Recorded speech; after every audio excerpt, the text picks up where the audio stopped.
Good morning. Hey, this is a car video. Been to the gym this morning, had a great workout. Picked a little squash in the garden. Getting ready for the rest of the day. I noticed the other day that all of my videos, some of them with as many as 50,000 views, have been taken down off of my previous employer's website. You know, I made those videos not to promote myself, but out of conviction. There's a big part of my life I was a taker. I did everything that I could to advance myself, to get more power, to make more money, to promote myself in every way possible. And I still at times fall back to that. I mean, you know, I've not made it yet, I guess you'd say. I think we'll all make it when we take our last breath. You know, we all got areas of our life we can improve on. But I did those videos to promote my employer and to put information out there to give back, to help people understand how that car dealers absolutely, the only way I can say it is absolutely still just commit fraudulent, they just steal from unsuspecting people. Slick salespeople gain your trust, and they play a shell game with the numbers. And if you're not aware of what you're going into, you can end up spending thousands of dollars that you don't have to spend. You know, and what I'm going to do is I'm going to get back to the videos. Those videos have taken down. And to be honest with you, I received a lot of flack from those videos before. Probably one of the biggest reasons, one of the reasons that I'm no longer in the car business was those videos I received. But I did it out of conviction. I felt like I was doing what the Lord told me to do. And I tell you what, broke, busted, bankrupt, I don't care. I'm going to do what I feel like God wants me to do. I'm going to stand up for what's right. I'm going to do what's right because I lived my life as a man compromised for many years. And it led to heartache and disappointment. It led, you know, I'm going to tell you something. My family doesn't need a whole lot. You know, we're simple folks. I didn't grow up with a whole lot, and I've had a lot and I've had a little. At the end of the day, let me tell you something. My relationship with the Lord is enough to carry me through. Now we're in a position, you know, where we're living solely based on faith. Do I like it? It's tough. But what I'm saying is I'm going to get back to these videos, and they're not going to be softened like they were before out of fear of losing my job because I've lost my job. So here we go. I want you to understand those car dealers, their goal is to keep your mind off the amount financed. They want to play a shell game with the trade amount. They want to play a shell game with the sell amount. They want to give you one price and then jack that price up enormously with all types of fees and products. Some dealers have as much as close to $2,000. They'll advertise a car for $10,000 and the sale price will be $11,800 by the time they add all their dealer fees. It is legal. Is it right? No, it's stealing. It's lying. It's deception. So you got to know that going in. Let me tell you something. I remember this story about a guy that had a pet snake, and he loved that snake. He petted that snake. He babied that snake. He treated that snake like his very own baby daughter. One day that snake got grown and he bit him. He said, why did you do that? He asked the snake, why did you do that? Why did you bite me? That snake said, you knew I was a snake. When you walk onto that lot, understand you're dealing with one of the greedy, and I don't know, the pharmaceutical industry is super greedy. The insurance industry is super greedy. The banking industry is super greedy. But right down there in the middle of all of it is car dealers. They're greedy. They're some of the greediest, most deprived men I have ever known in my life are in the car business. You know, it's just the truth. You shall know the truth, and the truth shall make you free. You want to be free on the car lot? Realize when you walk in there what you're getting yourself into. And now I'm not going to talk about doing your homework on the car and knowing what the car is worth. I just want to talk to you about the numbers. I want to talk to you about what to look for.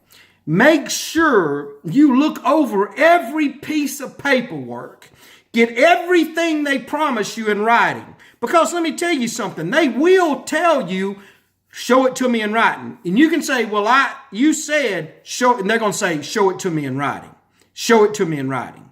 See, and they're going to base their relationship with you based on everything in writing, not on what they said. Is it right? No.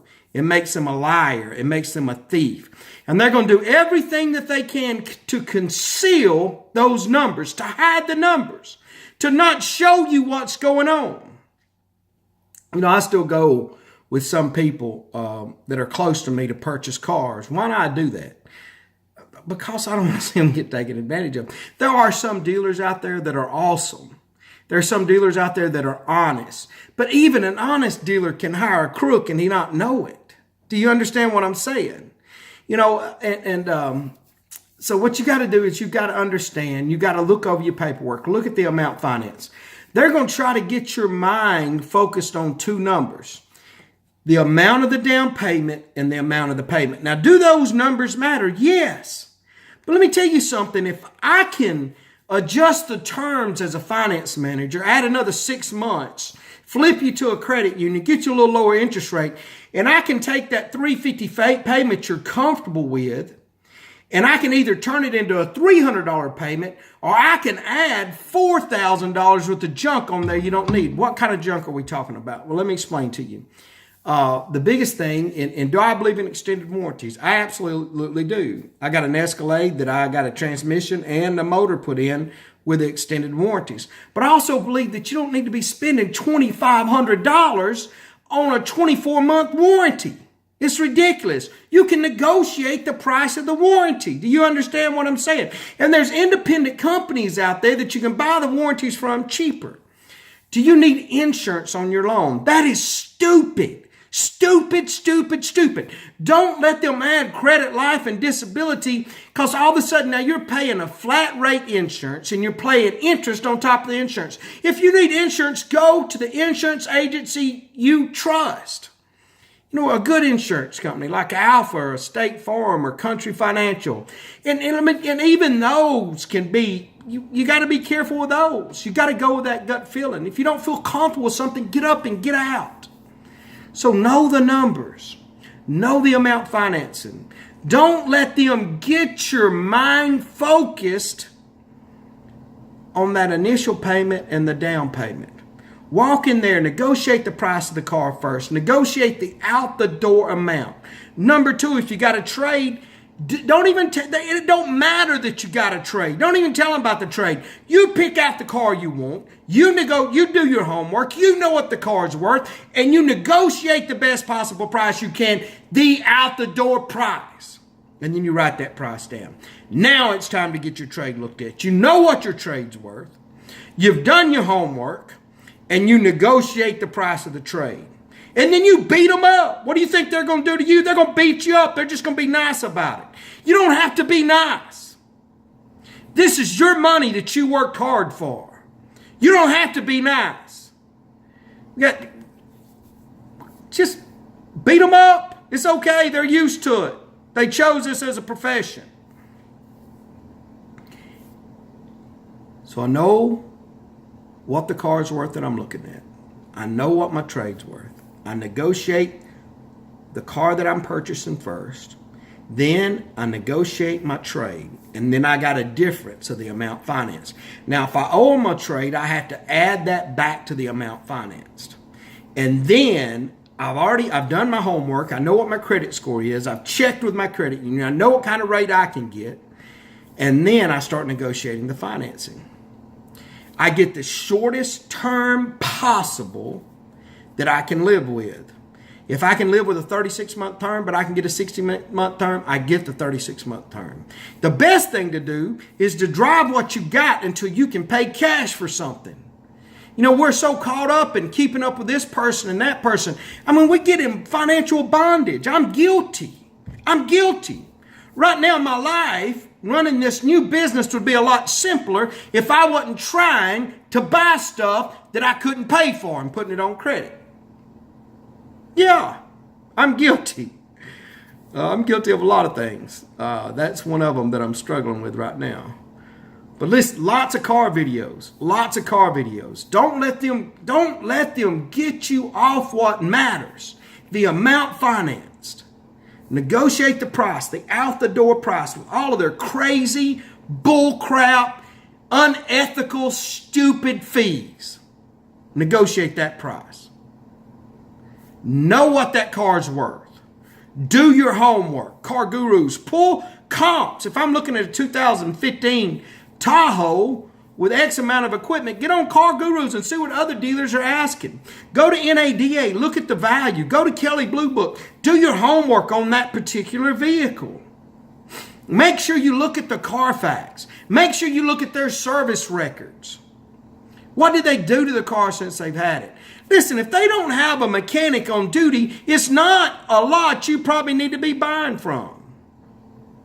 Now, some of them outsource their shop and stuff like that. I understand that. And if they got service records, they got service records. But if they buy that car and they ain't done anything to it, unless it's only got 8,000 miles, chances are they haven't looked at it.